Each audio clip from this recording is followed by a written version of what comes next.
dalam kehidupan sehari-hari. Nah, oke.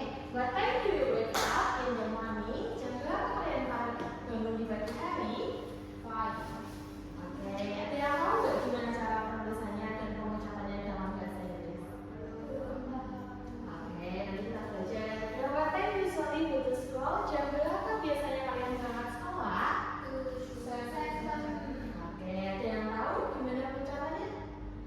Tolong boleh kita belajar ya.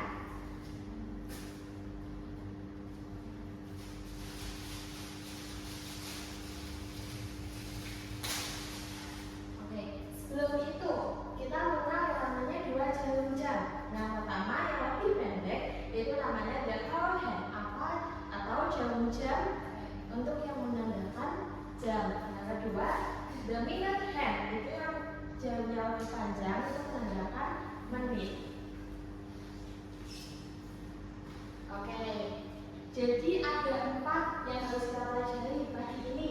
Yang pertama, clock atau waktu yang tepat.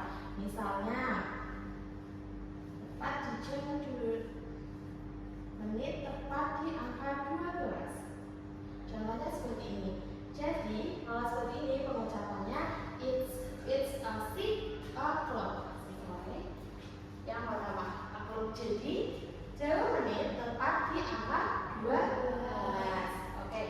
Yang kedua, waktu menandakan 15 menit menuju jam berikutnya. Contohnya,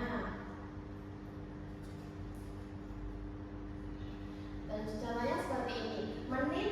Jarum menit yang panjang menunjukkan di angka 9 atau kurang 15 menit menuju jam berikutnya.